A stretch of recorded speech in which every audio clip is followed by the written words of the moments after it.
오늘 아침에 이방인에게로 가리라라는 제목으로 말씀 나누겠습니다.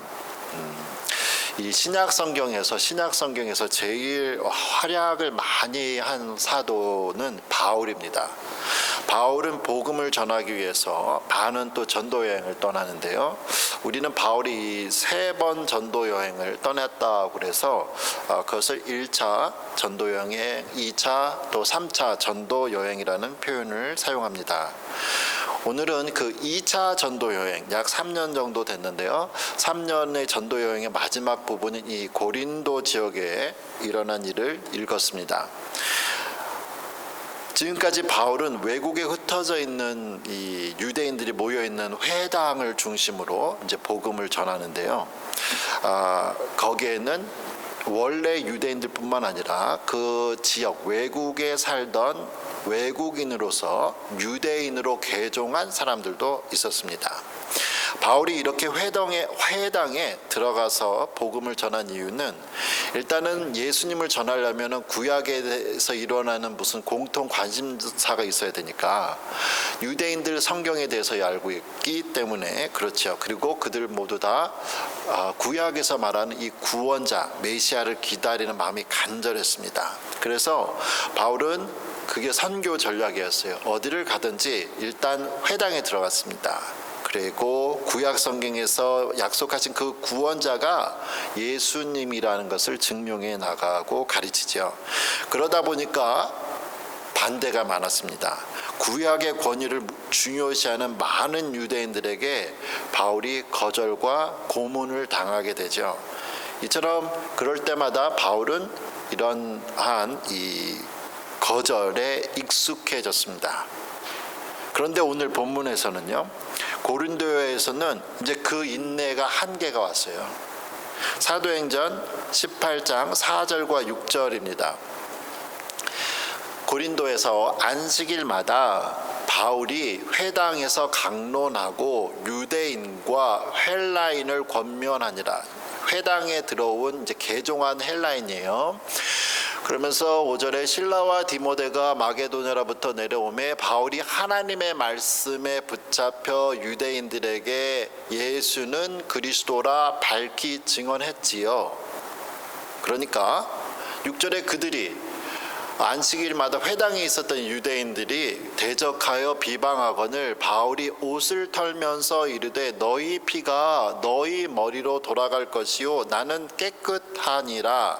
이후에는 이방인에게로 가리라. 마지막 부분이 오늘 설교 제목이죠. 바울은 지금까지 유대인들에게 복음을 전하면서 어떠한 반대가 있어도 잘 참았습니다. 유대인들의 반대가 심하면 그곳을 떠나 다른 곳으로 가서 또 다른 유대인들에게 복음을 전했어요.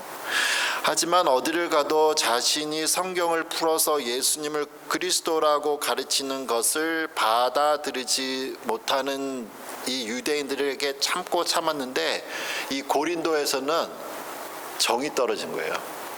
정이 확 떨어졌습니다.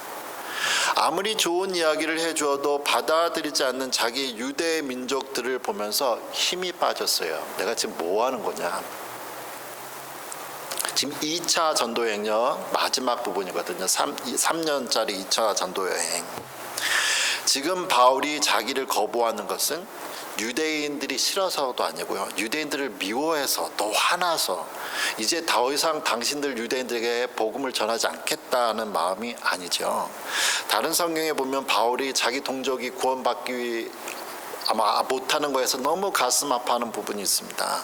바울은 자기 민족 유대인을 정말 사랑해요. 근데 지금 여기에서는 받아들이지 않으니까 난 이방인에게 가겠다고 하잖아요.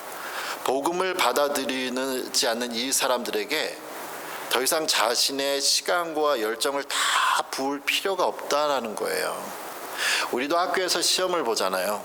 시험 보면 어려운 문제가 나오죠. 60분 시험 봐야 되는데 이 한 문제 1번부터 멈췄어요. 이 1번 문제 한 문제 해결하려고 60분 다 투자하지 않잖아요. 모르는 건 건너가고 빨리빨리, 그죠? 그리고 시간 남으면 1번 돌아온다고요. 이게 시험을 보는 학생의 지혜로운 시간 관리입니다. 6절에서 바울이 자기를 반대하는 유대인들에게 옷을 털고라고 했잖아요. 바울이 너희 옷을 털면서 나는 이방인에게로 가리라 라고 했는데, 이 표현은 예수님이 하신 겁니다. 예수님이 제자들에게 그렇게 하라고 가르쳐 주신 거예요. 마가복음 6장 11절에 이렇게 말씀하시죠. 제자들이 복음을 전할 때에 어느 곳에든지 너희를 영접하지 아니하고 너희 말을 듣지도 아니하거든 거기서 나갈 때에 발 아래 먼지를 떨어버려 그들에게 증거를 삼으라. 복음은 바울은 복음을 전해야 할 곳은 많은데 자기를 지독하게 거부하는 이곳 고린도 지역 유대인들을 보고는 이렇게 힘들게 복음을 전하는데도 받아들이지 않으니까 그런 유대인들에게 가느니 차라리 나는 이방인에게 가겠다라는 거죠. 다시 사도행전 18장 6절을 보도록 하겠습니다. 보니까 그들이 대적하여 비방하거늘 바울이 옷을 털면서 이르되 너희 피가 너희 머리로 돌아갈 것이요 나는 깨끗하니라. 이후에는 이방인에게로 가겠다.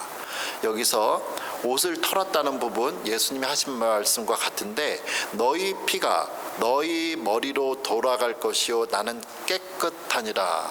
이건 무슨 뜻일까요?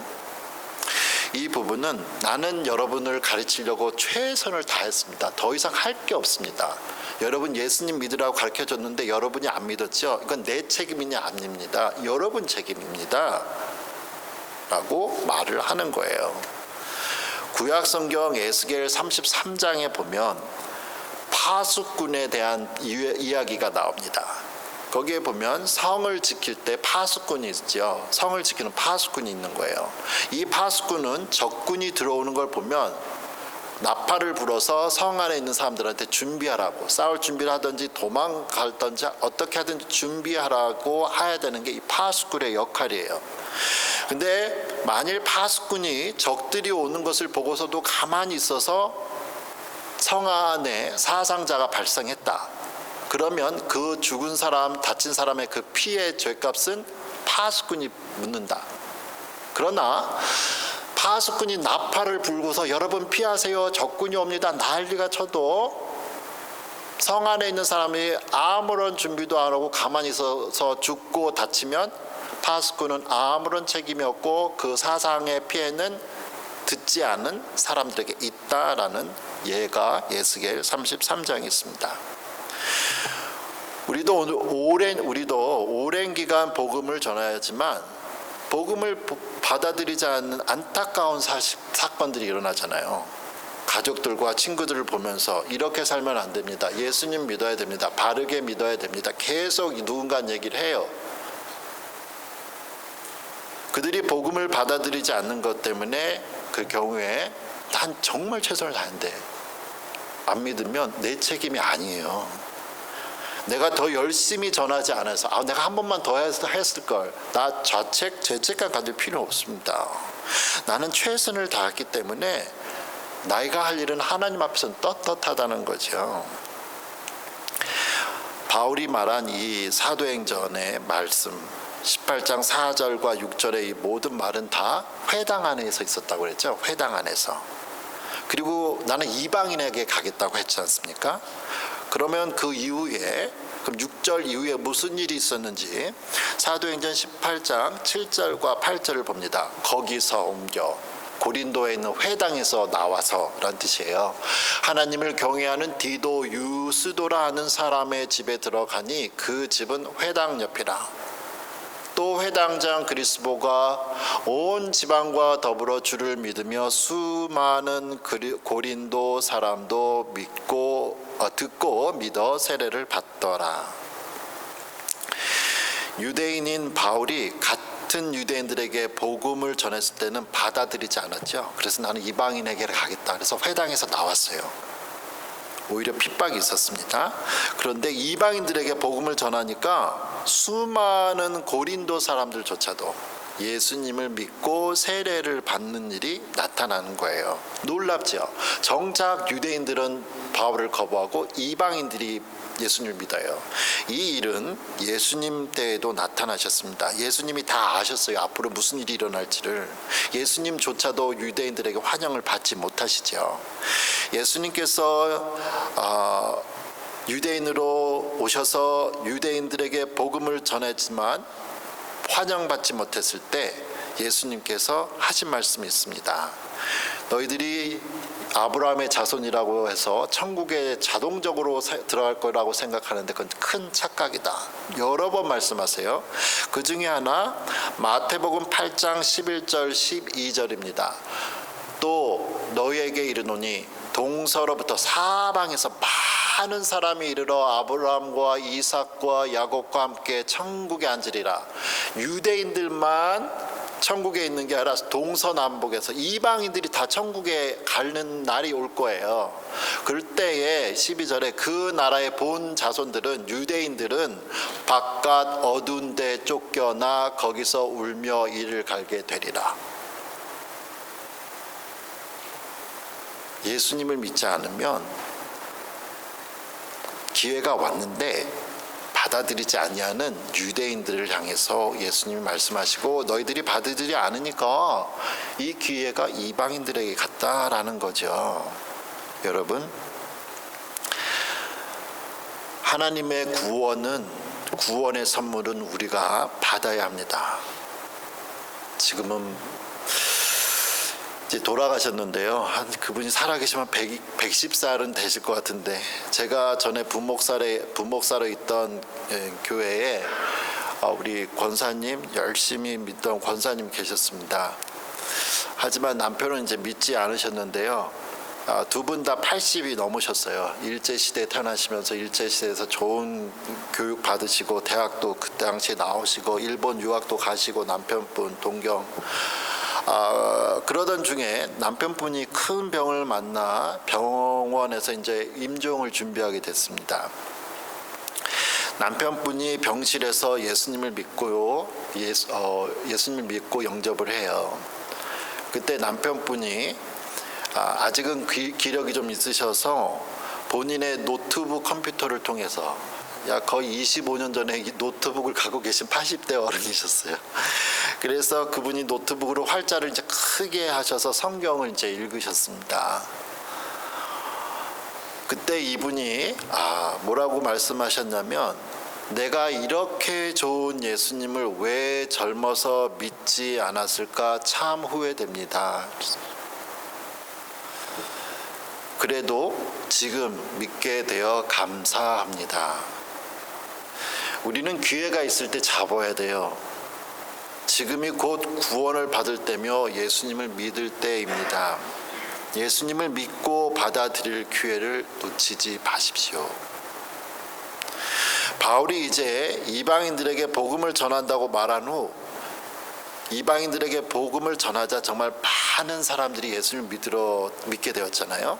그럼 이제 바울은 어디를 가야 될까요? 지금 고린도에 있는데 자기를 반대하던 유대인들이 바울이 어떻게 하는지를 이렇게 두 눈 뜨고 지금 부릅뜨고 보고 있는 이 고린도에 남아 있어야 되는지, 아니면 전혀 정말 새로운 곳에서 이방인들에게만 복음을 전해야 할까요? 바울이 지금 중요한 결정을 내려야 됩니다. 이때 예수님께서 환상 중에 나타나시죠. 사도행전 18장 9절과 11절입니다. 밤에 주께서 환상 가운데, 환상은 꿈이 아니에요. 진짜 실제로 나타났다는 거예요. 바울에게 말씀하시되 두려워하지 말며 침묵하지 말고 말하라. 내가 너와 함께 있음에 어떤 사람도 너를 대적하여 해롭게 할 자가 없을 것이니 이는 이 성 중에 내 백성이 많음이라 하시더라. 1년 6개월을 더불며 그들 가운데서 하나님의 말씀을 가르치니라. 예수님은 환상 중에 바울에게 지금 뭐라고 말씀하세요? 할 일이 많으니까 두려워하지 말고 담대히 복음을 전하라고 하시죠. 근데 예수님이 하신 말씀, 두려워하지 말아라고 했어요. 바울에게. 왜 두려워하지 말아라고 해요? 바울이 지금 두려워하고 있다는 거예요. 자기가 복음을 전하는데 믿는 사람이 많이 늘어났지만 바울이 지금 마음이 정말 편하진 않았습니다. 무서운 거예요. 지쳐 있은 거죠. 바울도 사역에 지쳤습니다. 3년 2차 전도 여행 끝 무렵에 사람들은 일반적으로 일하는 환경이 어렵고 힘들면 어떻게 해요? 다른 데 알아보잖아요. 다른 데 한번 알아볼까? 여기는 직장 일도 힘들고 사람도 힘들고 다른 데 알아볼까? 한두 번은 그렇게 생각할 거 아니에요. 그게 나쁜 거 아니에요. 근데 여기서 우리는 모든 일을 할 때 어려움이 있어도 예수님의 말씀을 따랐던 바울을 보게 됩니다. 예수님도 어려운 일이 있을 때마다 하나님의 음성을 따라서 일들을 결정하죠. 우리도 힘들고 어려운 일을 당할 때 중요한 결정을 내려야 할 때가 있습니다. 힘들다고 결정을 내리는 것이 아니라 주님이 뭐라고 말씀하시냐는 거죠. 그리고 그 뜻을 찾는 겁니다. 주님의 뜻이라면 쉽고 편한 길이라도 포기할 수 있고요. 그리고 좁고 어려운 길을 우리는 갑니다.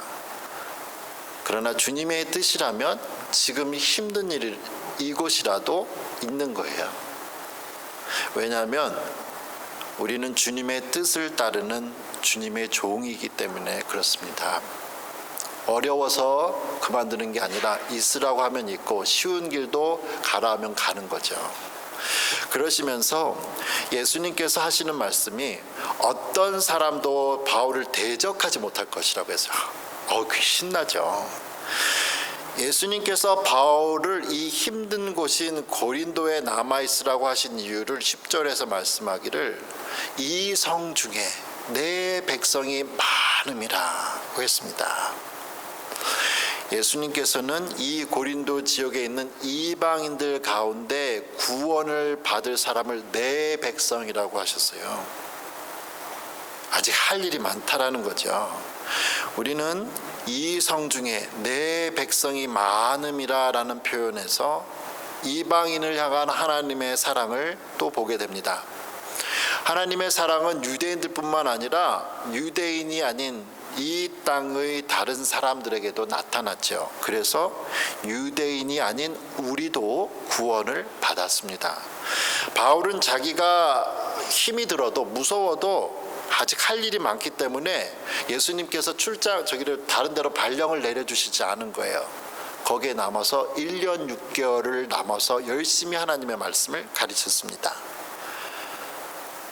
그러고 이 고린도에서 1년 반 있는 동안에 중요한 일이 또 하나 있는데 그건 바로 바울이 편지를 썼거든요. 교회마다 세 개의 교회에 3장의 편지가 중요한 편지가 이 고린도에서 적어졌습니다. 하나가 로마서가 여기서 적혀졌고요. 데살로니가 전서와 후서가 이 고린도에 있는 동안에 적혀졌습니다. 바울은 지금 자기가 이방인들에게 복음을 전하면서도 타지에 있는 이방인들의 교회를 위해서 돌보는 아주 바쁜 사역을 하고 있는 거예요. 일이 이렇게 잘 되어가고 있는데 항상 문제가 생기죠. 고린도에서 유대인들이 바울을 이렇게 보니까 너무 잘 나가는 거예요. 그래서 법정에 고소를 했습니다. 고소 이유는 바울이 율법을 어기면서 하나님을 경외하라고 했기 때문이다라는 거죠. 이 부분이 이상한 거예요. 분명히 예수님이 뭐라고 말씀하시냐면 너를 앞으로 대적할 사람이 아무도 없다고 했는데 지금 고소당했어요. 고소를 당했어요. 이상하죠. 예수님이 뭘 잘못 말씀하셨나? 그래서 고소를 당한 바울이 이제 법정에 서서 변호를 이제 자기를 하려고 합니다. 아직 입을 열지 않고 일을 하려고 할 때 사도행전 18장 4절과 16절에 이렇게 기록되어 있습니다. 바울이 입을 열고자 할 때 나 잘못한 거 없습니다라고 변호하려고 할 때에 갈리오는 당시에 총독이었는데요. 총독에까지 법정에 간 거예요. 갈리오가 총독이 유대인들에게 이르되 너희 유대인들아, 만일 이것이 여러분이 나한테 지금 고소장을 갖고 왔는데 이 고소가 무슨 부정한 일이나 불량한 행동이 있으면 내가 너희 말을 들어주는 것이 옳거니와, 이 고소건이 말하는 것은 이 고소건이 만일 로마법에 저촉이 되고 이 사람이 로마법을 위반했으면 내가 받아들이겠습니다 라는 거예요. 15절에 만일 문제가 여러분이 가져온 고소건이 언어와 명칭과 너희 법에 관한 것이라면, 여러분의 율법에 관한 여러분 유대인에 관한 이 문화법이나 종교에 관한 것이라면 너희가 스스로 처리하라. 나는 이러한 일에 재판장 되기를 원치 아니하노라 하고 그들을 법정에서 쫓아냈다. 고소를 했는데 고소가 취하된 거예요. 법원에서 기각이 된 거예요. 받아들이지 않게 된 거예요. 이유는 내가 앞만 보니까 이 사람은 로마법을 하나도 건드리질 않았다. 형벌받은 일 나쁜 게 아니에요. 로마법에 이거는 너네 종교 문화 얘기니까 나는 아무런 관련을 안 가겠다고 내보냅니다. 이 사건은 2000년이 지난 지금까지도 적용이 되는 정치와 종교의 분리, 정교 분리라고 하죠. 정치와 교회의 종교의 분리의 샘플이 됩니다. 원칙이 됩니다. 그래서 이것 때문에 이 총독이 지금 재판을 결과를 냈잖아요. 이것 때문에 바울은 앞으로 복음을 전할 때에 유대인의 율법 내에서의 문제이기 때문에 굳이 로마법에 의해서 형사법을 적용을 받지 않게 되는 자유롭게 복음을 전하는 날개를 갖게 됩니다. 이렇게 되니까 기각이 됐잖아요. 법정에서 쫓겨났어요. 고소한 사람들이. 무슨 일이 일어났는지 사도행전 18장 17절을 봅니다. 모든 사람이 회당장 소스데네가 아마 이 사람이 고소를 했나 봐요. 그 사람을 잡아 법정 앞에서, 총독이 보는 앞에서 때리되 갈리오가 이 일을 상관하지 아니했다고 이야기를 하고 있습니다. 갈리오가 이걸 기각했잖아요. 당신들의 일이니까 나한테 가져오지만 할 일도 난 많아요. 그렇잖아요. 그러니까 별걸 아닌 걸 큰 일을 만들어서 고소까지 하고 총독까지 가져와서 총독한테 눈밖에 난 일을 하게 한 회당장 소스데네를 사람들이 법정 앞에서, 총독 앞에서 때리는 거죠. 오히려 고소라는 안 좋은 일이 바울에게는 정말 예수님이 환상 속에서 나타난 것처럼 내가 너와 함께 하니까 너를 대적할 리가 아무도 없으니까 담대히 복음을 전하라 라고 로마 정부에서까지 인정을 받게 되는 일이 되었습니다. 사랑하는 성도 여러분, 예수님께서는 우리를 이 세상에 복음을 전하라고 보내셨죠. 이 세상에는 많은 그리스도인들이 흩어져 살고 있습니다. 우리가 흩어져 살고 있는 그곳에 예수님은 그곳에서 우리가 복음 전하기를 위해서 보내신 거예요. 그 길을 갈 때는 바울처럼 어려움도 많습니다. 하지만 내가 세상 끝날까지 너와 함께 하리라고 약속하신 예수님의 말씀 기억하십시오. 우리와 함께 하시는 예수님의 힘으로 우리가 어느 곳에 있든지 구원의 복음을 전하는, 그래서 많은 사람이 예수님을 구주라고 고백하는 일이 일어나기를 소원합니다. 기도하겠습니다.